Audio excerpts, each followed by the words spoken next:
पूर्व राज्यसभा सांसद हमारे सुखदेव सिंह मन्हास जी जो 20 जनवरी 2025 को हमारे बीच में नहीं रहे, उस आत्मा को श्रद्धांजलि देने के लिए, उनको पूरा अपने के लिए करने के लिए हम सभी यहाँ एकत्रित हुए हैं। आदरणीय सुखदेव सिंह मन्हास जी जो भी अपना 4 जनवरी 1960 में पैदा हुए, लगभग 65 साल की आयु में वो उनका निधन हुआ।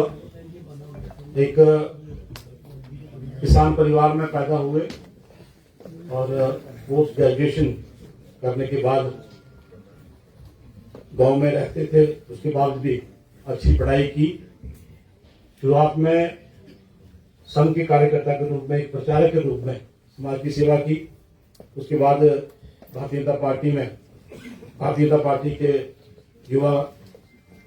पार्टी युवा मोर्चा के अध्यक्ष रहे, पार्टी के महामंत्री भी रहे, राष्ट्रीय किसान मोर्चा के भी सदस्य रहे, ऑफिस बेरर रहे, प्रदेश के अध्यक्ष रहे और जो एक आखिरी जिम्मेवारी उन्होंने एक नेता के रूप में निभाई वो राज्यसभा सांसद जो 2021 में उनका टेन्योर पूरा हुआ।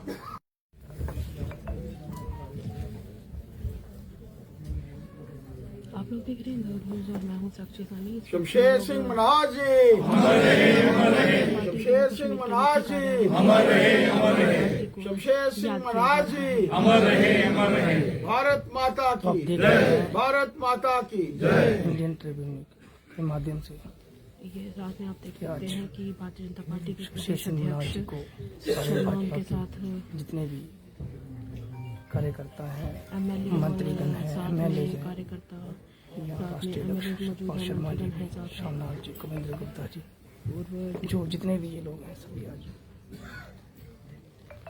श्रद्धांजलि देते हुए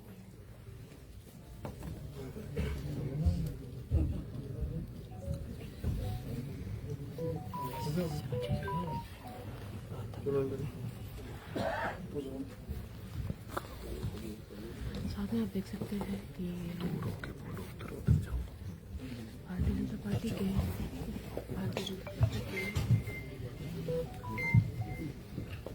सभी कार्यकर्ता, मंत्रीगण,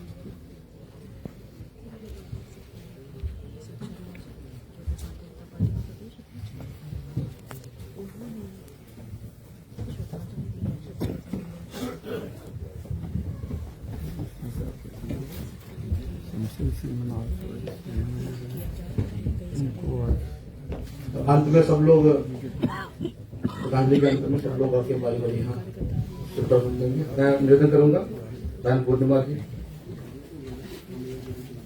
हमारा सारा परिवार भाजपा यहाँ इकट्ठा हुआ है। उस कर्मठ कार्यकर्ता जिसने अपना सफर बहुत ही निचले स्तर से शुरू किया, अलग अलग ओहदों पे रहने के बावजूद अंत में उन्होंने राज्यसभा की सांसद के रूप में युवा मोर्चा के अध्यक्ष रहे, भारतीय जनता पार्टी के प्रदेशाध्यक्ष रहे हैं। जो क्वालिटीज होती हैं वो शमशेर सिंह मन्हास जी के अंदर थी और एक कठोर हृदय के साथ सारे कार्यकर्ताओं को एकजुटता के साथ संगठन को संगठित करने के लिए और जो कार्य वो करने का निश्चय करते थे वो सब सारे कार्यकर्ताओं के समावेश के साथ, सबके समन्वय के साथ, सबको एक लड़ी में पिरोते हुए सबको साथ लेकर चलते थे। आज वो हमारे बीच में नहीं है।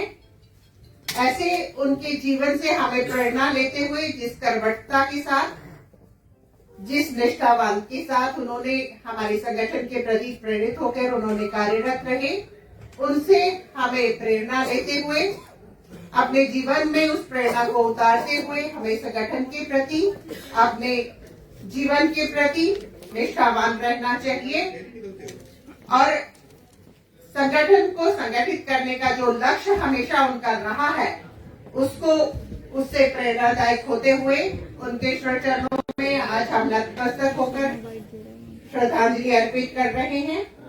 ऐसे एक ऐसा कार्यकर्ता, राष्ट्रीय स्वयंसेवक संघ से जुड़ा हुआ कार्यकर्ता, राष्ट्रीय स्वयंसेवक संघ के प्रचारक के तौर पर, पार्टी के कार्यकर्ता के तौर पर, और उसके बाद युवा मोर्चा के अध्यक्ष, पार्टी के महामंत्री, और उसके बाद एक अध्यक्ष के तौर पर, और अंततः राज्यसभा के सदस्य के रूप में जो उन्होंने कार्यकाल पूरा किया। हर वक्त यही रहता था कि संगठन को मैं किस ऊंचाइयों की तरफ लेके जाऊं। जो मैंने कुशल संगठक की बात कही, मुझे जब वो अध्यक्ष थे तो मुझे महामंत्री के तौर पर काम करने का मौका मिला, लेकिन जो उस कार्यकाल में मैंने सीखा है, आज मैं पार्टी का अध्यक्ष भी बना, लेकिन उस महान विभूति को मैं पूरी जिंदगी भूलूंगा नहीं। आज भारतीय जनता पार्टी जम्मू कश्मीर की सबसे बड़ी पार्टियों में से एक बनी है, तो इन्हीं कार्यकर्ताओं के कारण, इन्हीं नेताओं के कारण जो है वो बनी है। हम सब उस महान विभूति को भूले ना, मेरा यही मानना है, और उनसे प्रेरणा लेकर, क्योंकि वो अक्सर कहते थे कि समय को आगे से पकड़ा जा सकता है, पीछे से नहीं। और वो कार्यकाल जो उन्होंने अपना इस पार्टी के लिए दिया, संगठन के लिए दिया, हम सब भुला नहीं पाएंगे। मैं भगवान से यही प्रार्थना करना चाहूंगा कि भगवान उनको अपने चरणों में स्थान दे और उनके परिवार को दुख सहने की जो है वो शक्ति दे। सच शर्मा जी, हम सबको भी शमशेर जी के जाने का काफी गम है, काफी दुख है। अपनी तरफ से ये हम सब पूरे भाजपा परिवार के लिए एक बहुत बड़ी क्षति है। मैं उनके परिवार को इस दुख की घड़ी में यही कहूंगा, और ऐसी नेक आत्मा को अपने श्री चरणों में रखेंगे, यही आशा करते हुए मैं अपनी बड़ा दुखद है कि हम अपने कभी ये हमने युवा मोर्चा से लेके हमने इकट्ठे काम शुरू किया। पहले सुशेष जी जो जिम्मेवारी दी गई, मैं तब भारतीय जनता युवा मोर्चा का उपाध्यक्ष होता था, और उसके बाद हमारे अध्यक्ष माननीय सुंदर गुप्ता जी थे। मुझे अच्छी तरह से याद है, हैदराबाद तक एक ही रूम में रहे। हमारे एक और साथी जब हम हैदराबाद के, वो भी दुनिया में नहीं रहे, अनिल प्रसाद जी भी मेरे साथ थे। हम तीनों एक ही कमरे में रुके थे। नागपुर में जगराज सिंह जी हमारे साथ थे, और आज उनकी बातें तो मैं क्या बताऊं, उनके साथ इतना अच्छा समा गुजरा। जब उनकी एक सिस्टर जो उनके जीजा जी आर्मी में थे, महू में थे, हम इंदौर से महू गए, उनको